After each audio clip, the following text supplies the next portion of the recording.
This is the Thought Leaders Podcast.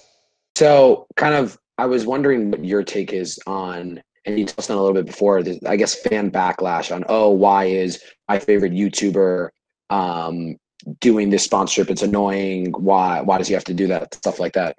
Right. So I think it's notable, by the way, that like that kind of backlash has really decreased for me. Right. I started to get that a lot initially. And I get very little of that now. And I think that is, I hope that is in response to some things that I have done. So one is that I try to make everything I put in the video fun to watch, right? Fun and interesting to watch. So you can't just like, so this video is brought to you by Shadow Legends, blah, blah, blah, blah, blah, right? They're everywhere. Don't, and that's not a knock against Shadow Legends, by the way. With Shadow Legends, call me. But it's just like, you can't kind of look at the ad as being something that you do de rigueur, right? It can't be perfunctory, right? It has to be a good piece of content. And, this is something that like the advertising industry figured out like nearly a century ago, It's just that like, YouTubers are having to figure it out all over again, right?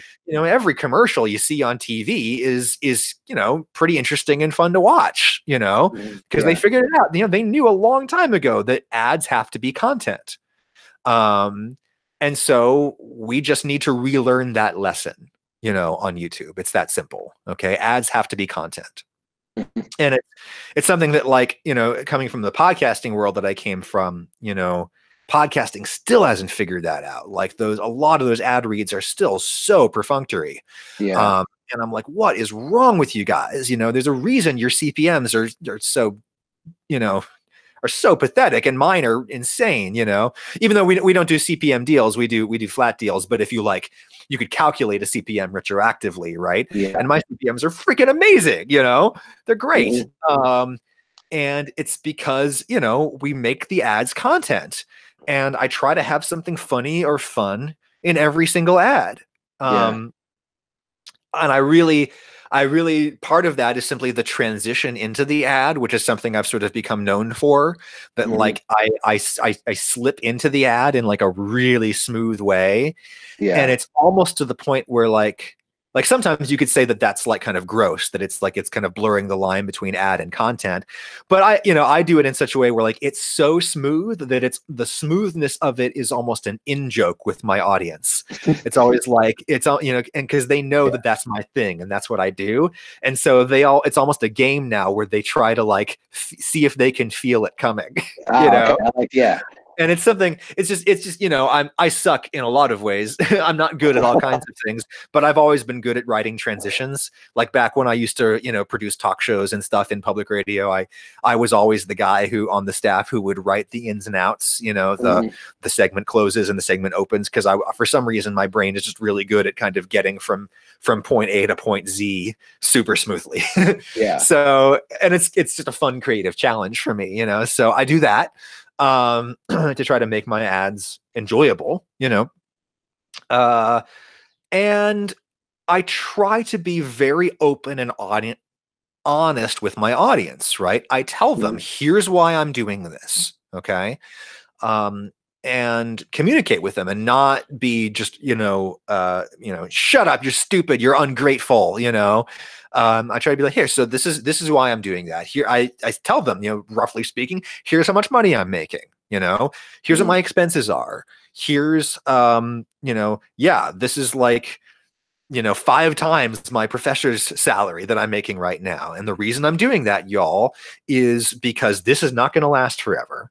And I remember some idiot replied in one of those comments saying like, there's not necessarily going to be an economic crash. Like it could go up forever. It's a new world. And it's just like, dude, that's not how the world works. That's not that's how any of this works, even if especially considering that, like, in the United States, this bull market has been debt financed, public debt financed, right? Like, we've been completely violating the basic rules of Keynesianism.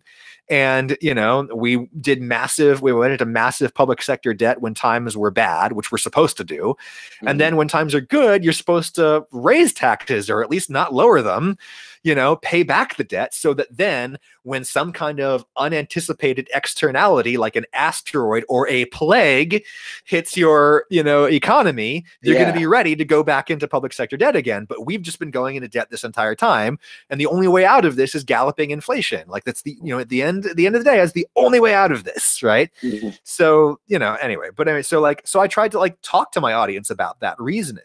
Another thing that I've done is, for when Colin and I have done fully sponsored pieces of content, vids that are all ad, right? What I do is I always give my audience a heads up. I'll go on my community post and I say, hey, listen, y'all, the vid that's coming tomorrow is going to be a fully sponsored vid. And I will make two promises to you. One, I will never put anything on the channel that I don't think is interesting and fun to watch. Right. And the other promise is I will never do a fully sponsored vid in place of one of my normal pieces of content. It will always be a bonus in the schedule, right? And that has been, having a week where I have to get out 3 videos is, like, really hard, I just had one of those weeks recently, it was real tough. Especially when schools are closed and my kids are here, but I think putting in that extra effort has helped me to engender a lot of trust with my audience. And I feel good about that. Yeah. I think it's also a possibility that going to having a sponsor in almost every vid may have slowed the growth of my channel somewhat, like people like Joshua have, his growth curve has been a lot steeper than mine. And that could be due to all kinds of things. I mean, he's younger and better looking, and and he knows how to speak to the TikTok generation in a way that I don't. And his production values are higher. I suspect maybe he works with somebody, like, whereas I do everything myself, but, like, again, I'm trying to, like, it's, especially if I don't hire a staff, if I don't pull a Babish and hire a whole staff, if I stay self-contained as a unit, it's still a great living. I don't need to be any bigger than this. I could be this size forever, and so I'm focused more on kind of long-term growth and long-term sustainability. And I've tried to, the person I'm most inspired by is Chef John at Food Wishes, who, he's the OG. He's been doing this since like 2008, and that guy, has not really grown his audience at all in years. He's held what he has, but because he's just, like, it's just him, and his Rebel camera, cheap camera, that's it. That's all he needs. You don't have to grow. That constant, that constant impetus, that need for continual quarter to quarter growth that we see as being this kind of almost fatal flaw of capitalism, right?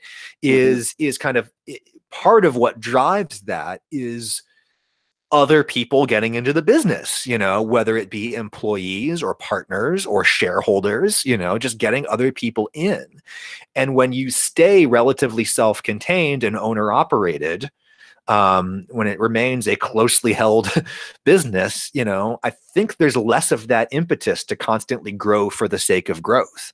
I would be happy to just hold what I have for the rest of my life, and that's possible. I mean, on the one hand, you might be like, oh, I'm, how many 50-year-olds are there on YouTube? Well, guess what? Your audience ages with you.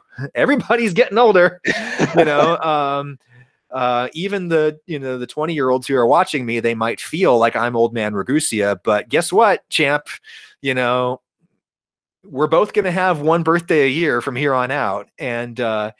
And the effective gap between us will close as you age, right? Because the gap between a 1-year-old and a 3-year-old is real big. The gap between a 51-year-old and a 54-year-old is very small. And so your audience will grow with you. And, and as a result, maybe that means that, the real question is, like, will the platform age, in a way that, I came from the public broadcasting system in the United States, and NPR, that world, right? Mhm. And NPR, unfortunately, it's been a baby boomer outlet its entire existence. Yeah. Boomers are its primary demo, have been its primary demo across its 45 years of being a thing, right? And boomers are a great demo to have. There's a lot of them. They have a shit ton of money. But they're, at some point they're going to die. And at that point, I think public radio will die, it's just inevitable. Right. So the question for like YouTube is like, are they going to be able to keep bringing in new people and thus refreshing the platform, or is the platform going to age?